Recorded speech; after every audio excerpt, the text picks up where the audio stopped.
Jonathan Emord is up first tonight. He is with us once a month. He is a brilliant American patriot and constitutional attorney who has fought the federal government, most specifically the FDA, for years and has beaten them.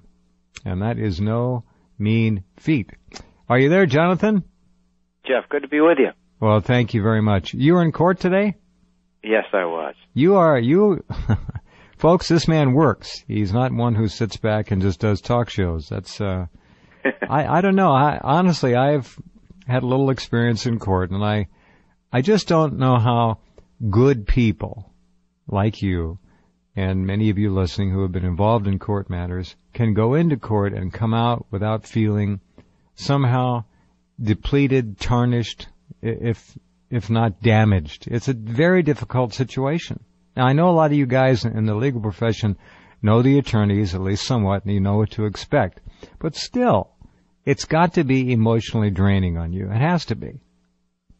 Well, it's the art of persuasion. And if you have a judge that doesn't seem to share your view, it's a challenge, of course, but that's what it's all about. I love it. I've enjoyed the practice of law very much.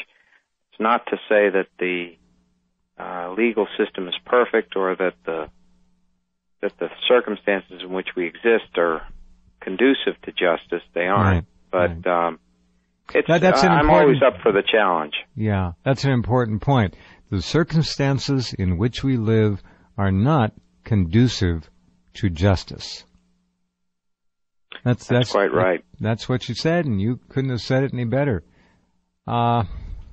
A little tidbit today, the FDA apparently has come out against what they're calling mobile phone medical apps. And they don't want people to have them.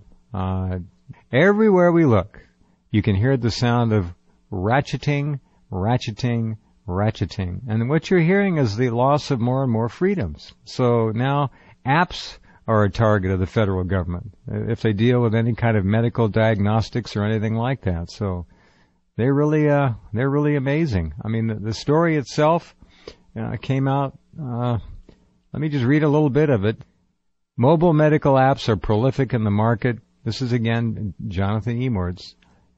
Created by physicians and scientists, most are used by physicians and hospitals to accelerate and reduce human error associated with computations needed for the use of various devices to improve the quality of imaging used in diagnosis and treatment decisions and to permit real-time remote monitoring of cardiopulmonary functions, blood sugar levels, brainwave patterns, and numerous other indications of disease.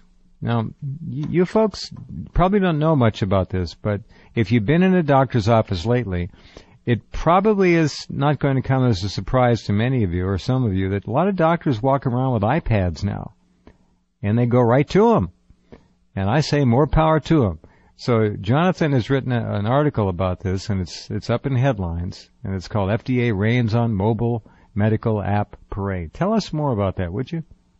Well, this is a real horrendous disaster for the future of medicine. It shouldn't come as a surprise to us that the government is trying to use every means in its power to limit the free market and whatever's left of a free market in medicine to take it away.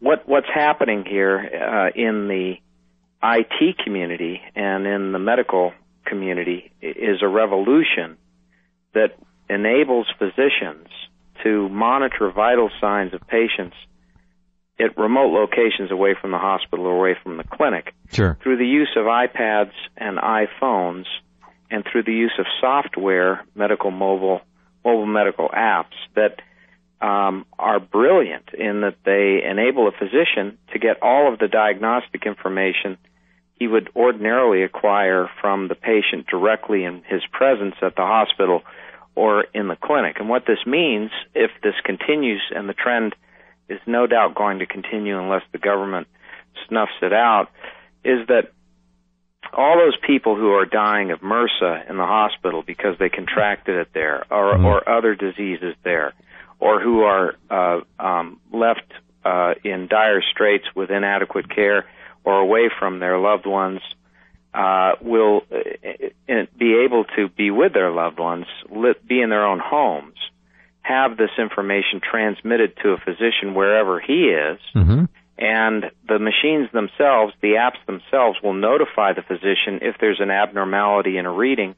The physician can then call the patient or call the patient's caregiver and alert them to the need to take certain measures to rectify the situation, or can then order the patient into the hospital in an emergency scenario, or go to the patient's bedside.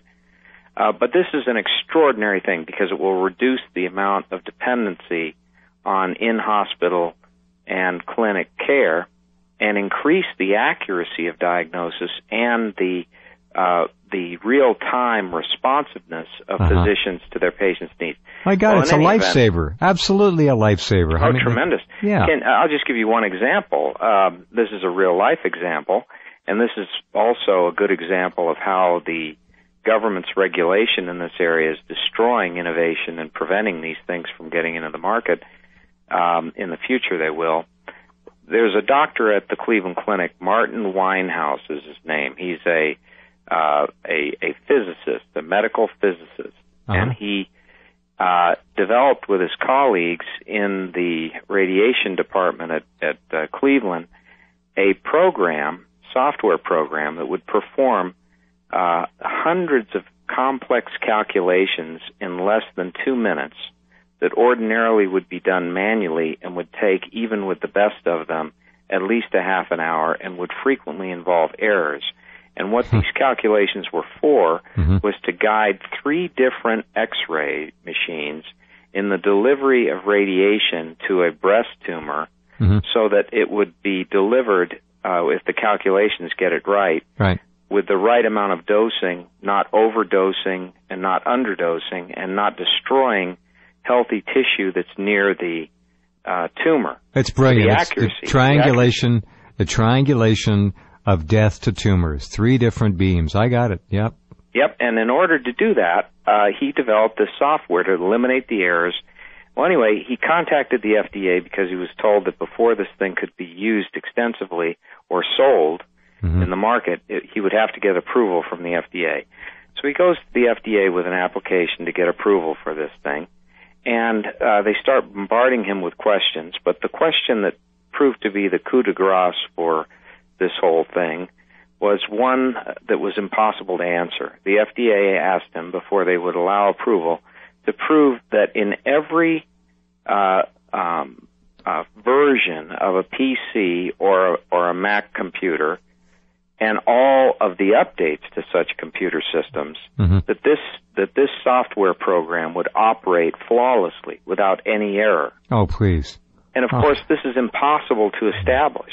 Yeah. It's literally impossible. Even if they had 100 medical physicists and others working around the clock for years, they could still never be able to predict what updates would come. That's right. So he abandoned the project, and as a result, all of the oncologists and others around the country who do these computations are doing them manually and committing errors and underdosing and overdosing as a matter of course because they don't have this software. And this is a current example. Now, a quick question. You mentioned before he sold the app, he went to the FDA.